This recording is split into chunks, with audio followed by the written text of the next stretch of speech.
It's time to take a new approach to finding true fulfillment in your career, health, and state of mind through insightful conversations with those who have found their professional and personal passions while achieving balance. Whether it's entrepreneurs, athletes, or healthcare professionals, we bring you real people, real growth right here on the Boost Podcast. Now, here's your host, Elena Lipson.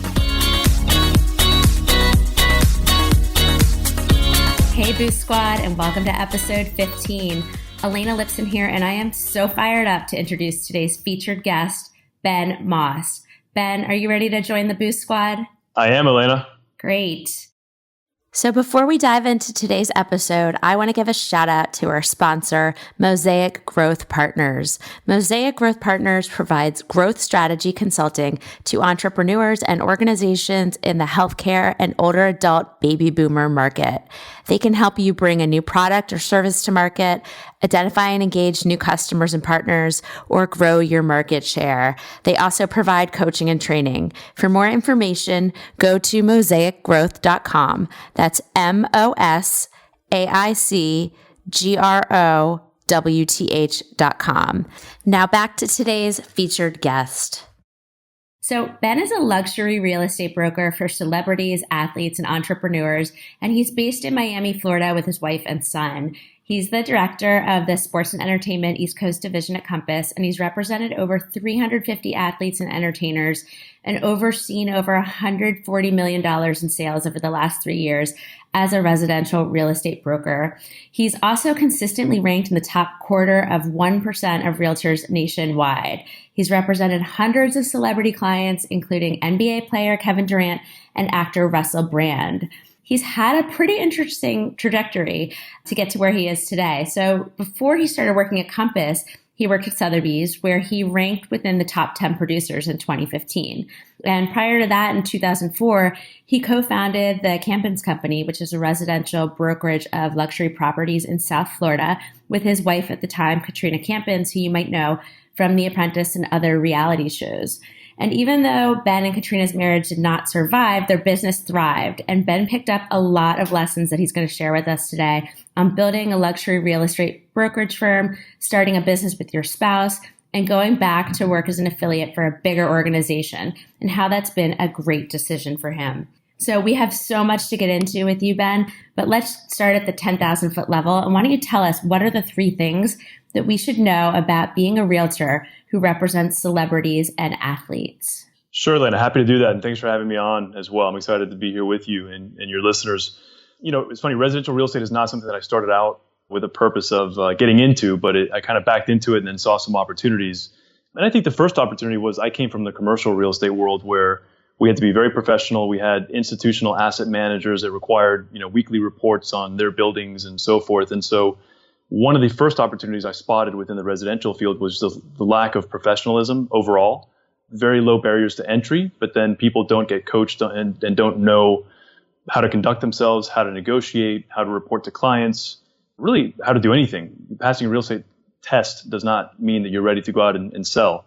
And so I said, that was an aha moment for me. I said, I like this. This, just by being professional, puts me at a strong advantage compared to a lot of people that are in the industry. And then, a couple other things that, when you're working with a niche, you have to be strategic. You have to figure out how it is that you're going to approach these people. A lot of realtors say they'd like to work with athletes and celebrities, but the question is why? Because they think it's sexy to work with somebody that they're a fan of. Well, that's great, but a lot of times they don't realize the legwork and planting of seeds and hard work and due diligence, and also that it's not sexy. These guys a lot of times have bad credit, so you don't just slam dunk them into a house or a condo. Oftentimes they're renting. You're helping them rent for many years, many times before they buy. A lot of those are spring training rentals or short-term rentals where you make no money. So it doesn't mean that you're going to be successful. I guess the main thing is it's not always what it seems. And so I think you really have to be strategic when you decide to focus on a niche, no matter what that is. Mine just happens to be working with athletes and entertainers, but there's a lot of education, a lot of extra time that goes into helping these clients, and a lot of travel as well, which may not be for everybody. And I think the third thing is just you have to have a plan. I think a lot of people get into the business and they're just running and gunning. They get busy and they're more reactive than proactive. And I think if you have a plan, if you set goals, if you set accountability, you set some standards for yourself, it's not rocket science. You can achieve those things, but managing the highs and lows of the business maybe would be a fourth thing that people don't know. It's a very high stress business. And if you get high with every deal that goes your way and you get low with every deal that doesn't go your way, you're going to end up a lot lower than higher overall. So, managing the personal work-life balance is important too. Yeah, those are great points. And I think the first three that you mentioned about being professional and figuring out what your niche is and having a strategy for that and having a plan are things that are really important for whatever line of work you're in. Obviously, they're more important when you're dealing probably with an extremely demanding clientele. And I want to hear you talk about that a little bit more because, when you're serving such high-end clientele that are used to being catered to, I'm sure it's a little harder than catering to the average home buyer. So talk a little bit about what that's like and kind of how you prepared yourself to work with these type of clients. Yeah, well, one thing, I could have an office full of autographed jerseys and game balls and all this kind of stuff. I have not one piece of memorabilia from any clients. I don't ask them for anything. And they respect me because of that. They know that I treat them as another professional. And sure, I may go to a game and watch them on the court, and that's all fun. But at the end of the day, they want to be treated like real people. The other part is when dealing with athletes and celebrities a lot, you're dealing with business managers, you're dealing with sports agents, you're dealing with financial advisors, you're dealing with mothers and fathers and people who are maybe around them. A lot of times the players themselves don't take full accountability for their own real estate decisions like you or I would one-to-one. So, that's another part that you have to learn how to navigate and deal with multiple layers of people. And the larger the celebrity, the more people they have around them that you have to deal with. And some of those people may have an agenda, and you have to understand that as well. Yep. And so talk to us a little bit about when you look at the luxury high-end real estate market for clientele like celebrities and athletes, what are the things that you see now and in the future? You talked a little bit about how there's a lot of rentals, but can you give us some more examples of things that you see now and how you think this might change in the future? Yeah, well, there are a couple of things. I think within the real estate brokerage industry in general, it's an industry that maybe is a lagging industry with respect to technology. Sure, a lot of buyers are starting their searches online and so forth, but I think a lot of brokerage companies are lagging in the sense that they are not the leaders in the field as far as technology and advances. Having some things on Zillow and having some mobile apps and that kind of thing is fine, but I see in other industries that have a lot more advancement. So I think that's one opportunity. Specifically within the sports entertainment side, when you're working with these kind of clients, you want to make sure that you have the technology tools to, make it as easy as possible. As an example, where I was before as a small operator of a business, I didn't have the technology tools. I couldn't invest in some of those tools. The company that I'm with right now, Compass, for instance, has 70 tech designers from Apple, from Google, from Facebook, from Twitter, from all the tech firms. These engineers are on-site in New York, creating apps and creating the technology platform that I as a realtor can use.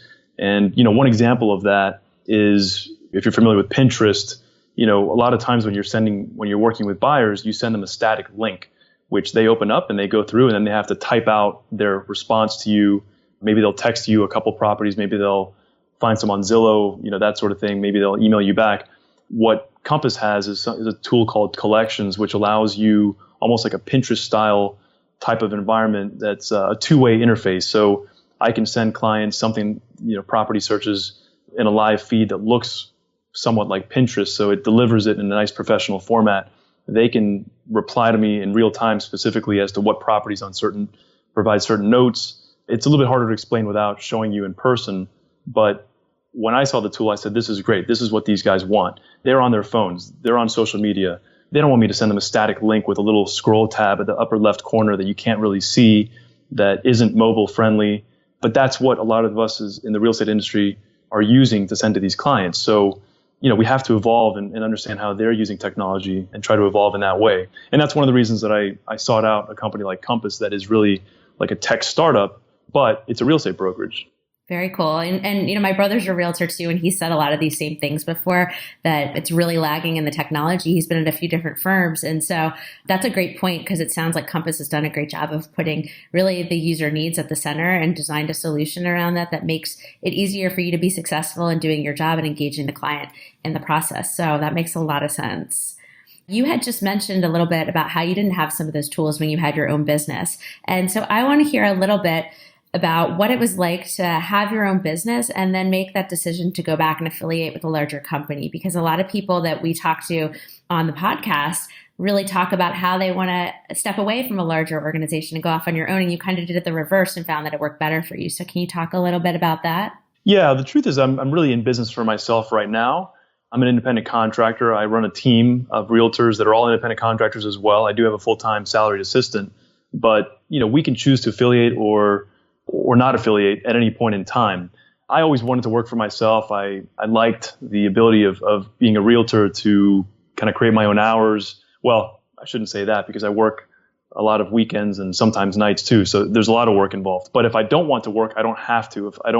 I used to feel when I was driving to an office job, my first job out of college, sometimes that I didn't like it as much. And the closer I got to that parking garage, the more depressed I would feel. And then I was kind of stuck there for 10 hours, 11 hours a day. And then I didn't feel like I had control over my life. So getting into real estate was one of the things that appealed to me from that perspective. The good and the bad thing, the good thing is you can work for yourself. The bad thing is that you can wake up in the morning and you have to self-motivate. And so I think that's the hardest thing. But to answer your question specifically, I think it's good for people to try to run their own business if they want to, but I think they also have to learn when it's time to let go. In my case, there was a marriage that had failed already. There was a business partnership that didn't see eye to eye the way we did when we were married. Obviously, now we were not true partners, and it was more of a you kill it, you eat it type of thing. So it didn't really make a whole lot of sense for us to be in business together. Everybody around me told me, time to move on, Ben, but I was holding on and digging in because I said, no, I put too much blood, sweat, and tears into this, and I'm not going to walk away from it. But the truth is, and I had to go through that process. You can have people tell you things all day long, but it's not until you inherently and intuitively figure it out, however that comes about, that you realize that. And I see people around me, people that I love also, that are digging in, that maybe should be letting go of their business and moving on to something else. Multiple examples of that. And it's hard. And I've been through that and I can sympathize with that. But I think you have to have strong goals. And I think if you are very aspirational and your business is not delivering for you, then that's a good time where you can say intuitively, you know what, this isn't making sense. And financially, it may not be making sense. Yeah, that's a great point. And I think here on the podcast, we focus so much on looking forward and what do you want to do next? But you bring up this great point of letting go.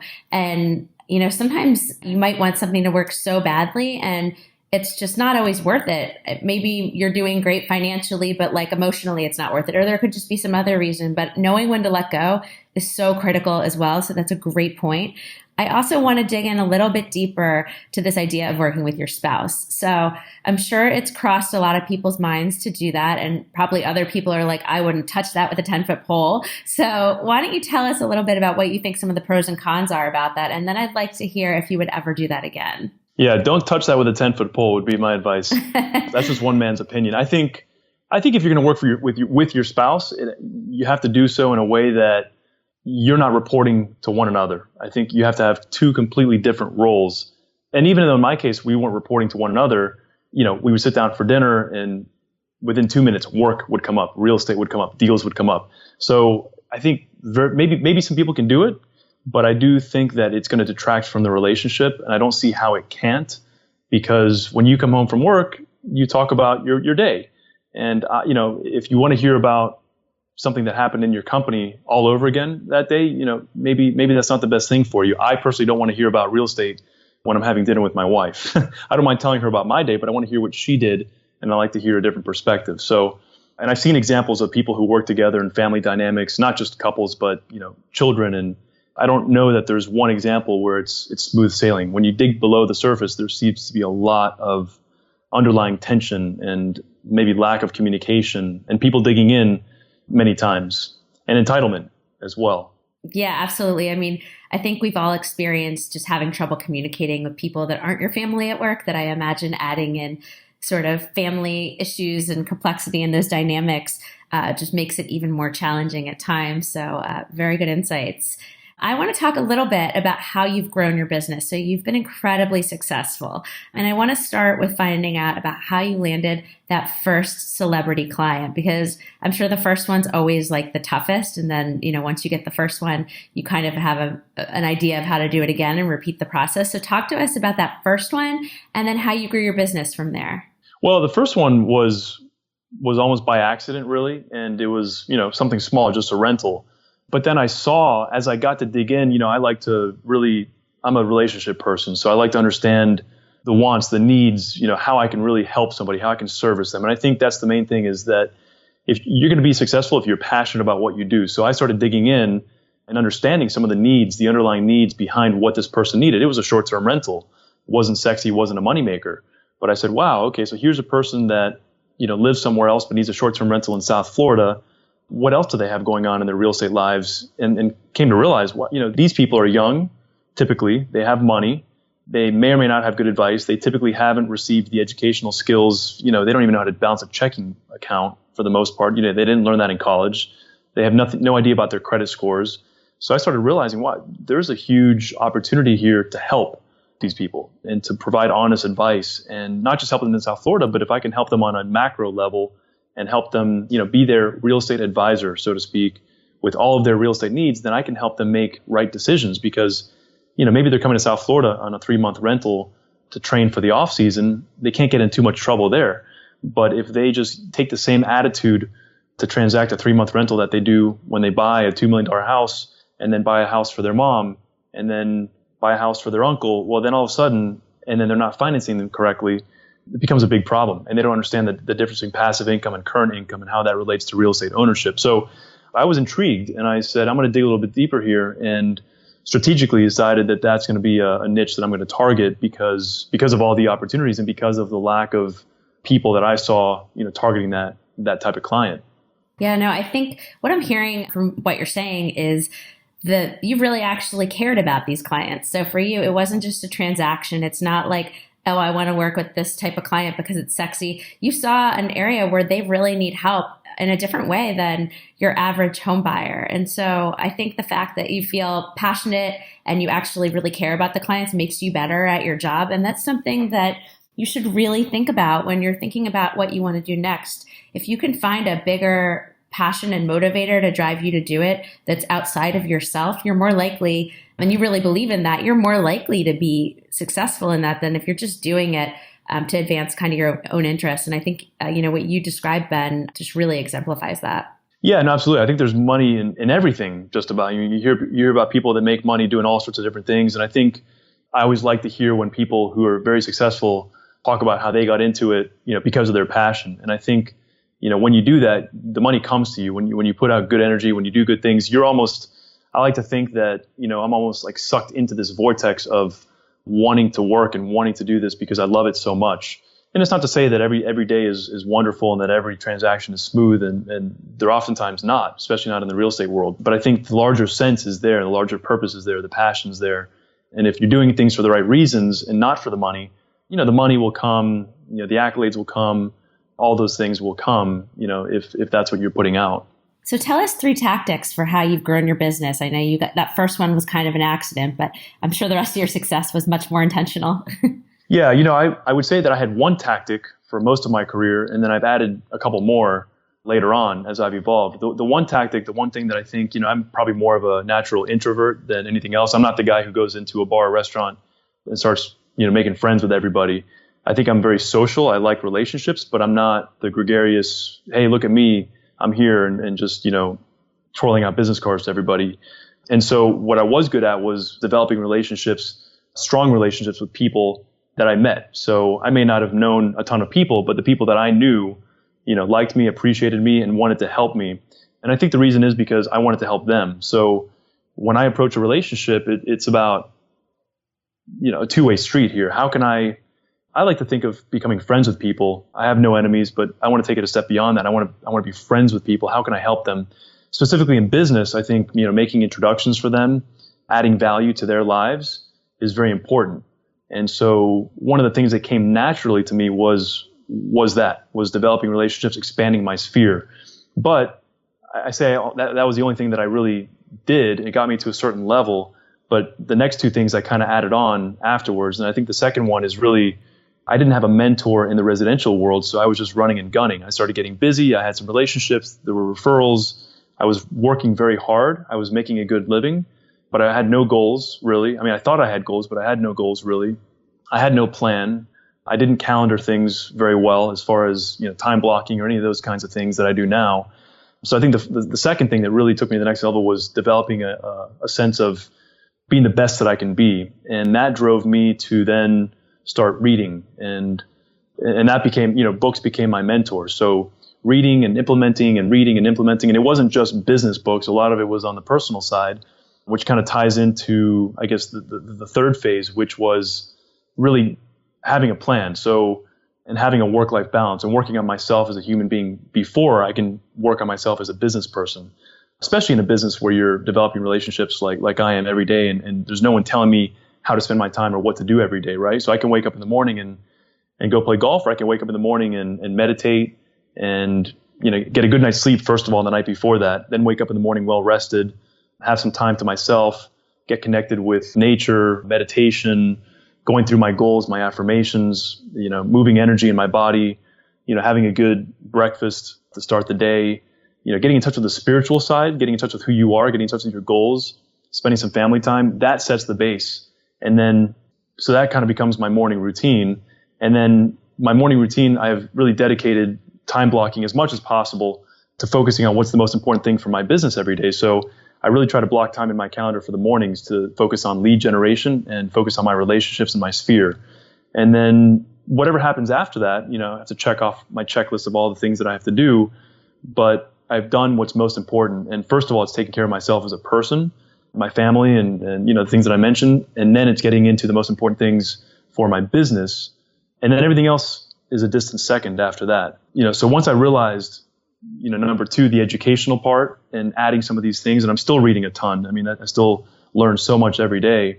And then three, really learning how to calendar and work on time blocking and focusing on what's most important, focusing on those things, and then within that having strategy. So I know I'm not just getting in front of my computer and sending out emails, but no, I'm trying to make introductions for people. I'm setting up lunches. I'm setting up, happy hours with 15 people that I can then run around and introduce to one another.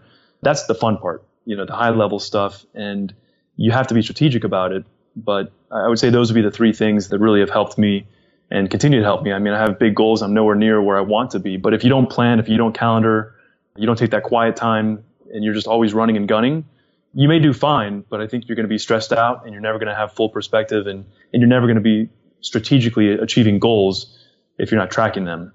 Yeah, absolutely. Wow, just so much good stuff in there. I mean, the fact, so you've sold over $140 million in the last 3 years. And I think a lot of people would think of that and just think about like being busy all the time, pulling their hair out, and you could be. But the fact that you have already put in the legwork to build those relationships, so you have that paying dividends over time, you're helping a lot of people out, and over time, those relationships will come back and help you out as well. The routine that you've created sounds very key. This idea of intentionally blocking off your calendar time. You mentioned you had checklists. And so, you sound like you have set parts of the day that are meant for certain things. And that makes you so much more productive than if like every day looks completely different and you're just running around and responding to things instead of being proactive.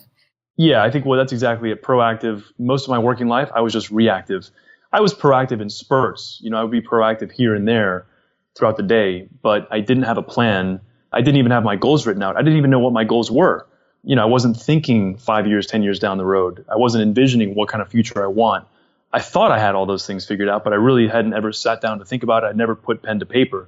And it's amazing that when you start putting something, a la Think and Grow Rich, Napoleon Hill, you start putting energy behind those things as well. As you're not just repeating these affirmations, but you're actually, as he talks about, which may sound a little weird, it did for me when I first read it, the sexual energy behind those things, that kind of intense energy behind your goals.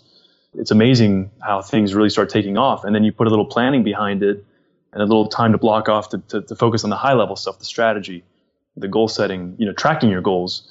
It's amazing how, and then focusing the time blocking, like I said, to achieve what are the most important things that you need to achieve those days. It's amazing how things kind of just start falling into line. Yeah, absolutely. And I mean, you do have to slow down and take that step back in order to be able to be strategic and plan. It's not like one day you're just going to wake up and block off the next 2 weeks of what you're going to do. And so, there is like that short-term loss of productivity probably, but it pays off so much more in the end once you're able to kind of get control over your life in the way that Ben has talked about. And I love how you mentioned, Ben, also about taking control of just like who you are as a person. You know what you need to take care of yourself. You know how to make time for the relationships, the personal relationships in your life. And you place a big focus on learning, which is key to you continuing to grow professionally and personally. So those are really important points too that I don't want you to miss. So Ben, you have obviously a lot of tools in place now and a lot of experience that have helped you be successful, but tell us about a time when you stagnated or you stopped making progress and how you turned that around. Yeah, I think I would go back, Lana, to when I was divorced already.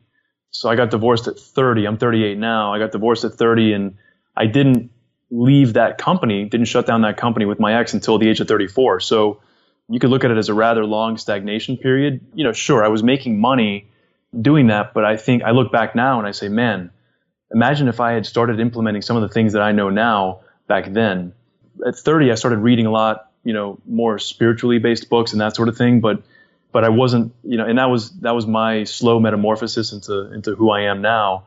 But I wasn't seeking the education. I wasn't taking classes. I wasn't reading. I wasn't focused on self-improvement. I was just focused on waking up every day and being reactive. And luckily I was busy because I was naturally, I think, good at, figuring out how to work relationships. And that kept me busy enough and kept me right at the right level where I was making more than enough money to pay my bills and then some. But there was definitely stagnation going on. So it wasn't until, I started, and it wasn't until I let go the blood, sweat, and tears of putting so much time into this business that I just couldn't bear to watch it just hand it over to my ex and say, here you go. I don't want to be part of it anymore.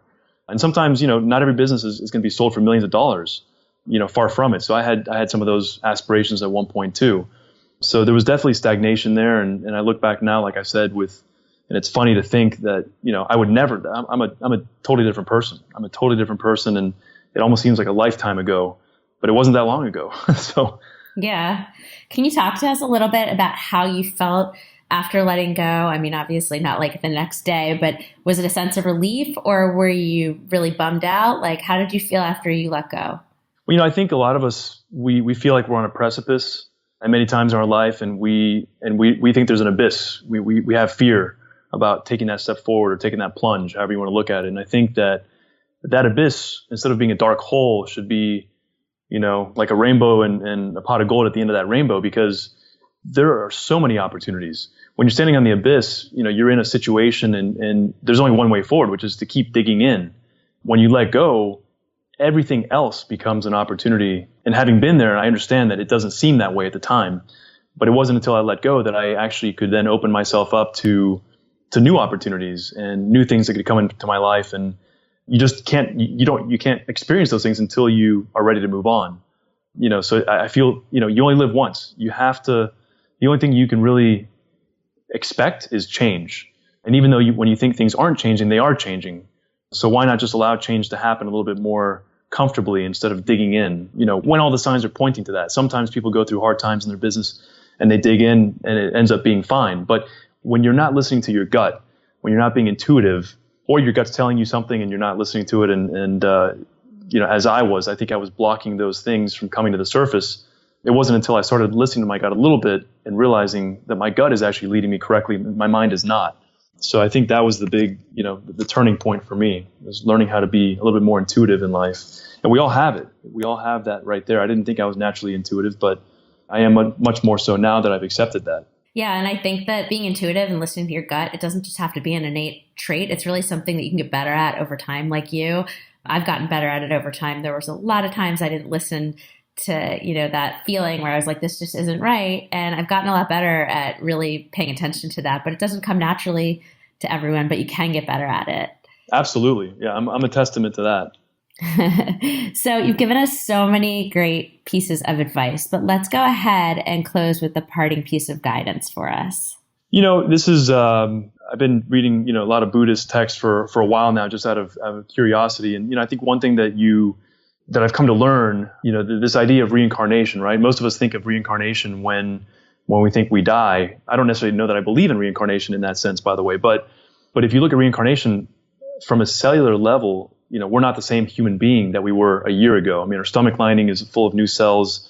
I think after 3 months, our brain is after every 6 weeks, you have completely new cells. So no matter what rut you're stuck in, no matter, what precipice you feel like you're on, if you're not listening to your gut, whatever the issues are, the whole point here, and this is my motivating factor, and hopefully your listeners think of it as well as that, is that you can change who you are. Physically, you're changing no matter whether you like it or not. So you can change your perceptions. You can change the way you value yourself. You can change your business. You can change your life. You can change everything about yourself. And the beautiful thing is that, like I said, it is changing whether you like it or not. So embrace the change, embrace the reincarnation that you can give yourself, embrace learning, embrace challenging yourself, embrace the discipline of these things. And once you show a little discipline, they become habits. And, meditation for me, for instance, has changed my life in ways that I can't explain on a podcast or in words, but I just know it has.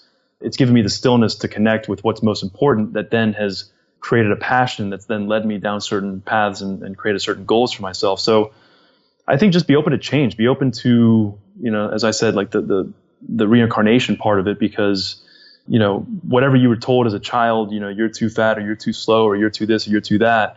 There were certain things that I was hanging on to for a long time that until I said, that's not who I am. I can create who I am. I think Tony Robbins says it as well. I think he says he has manufactured himself. He has manufactured this person that he is. And I've listened to little Tony Robbins as well. And so I think that's the motivating factor for me. It's a long way of saying it, but it ties into a lot of different things. Yeah, I love it. So you are not stuck. You can change who you are, embrace it, and you can manufacture it yourself. That is awesome. So I hope today's episode inspires you to think more about how you can find your passion and live your best life. For more information, including links to resources that Ben and I chatted about today and how best to get in touch with him, head on over to our website, theboostpodcast.com, and check out our show notes from this episode and catch the Boost bonus.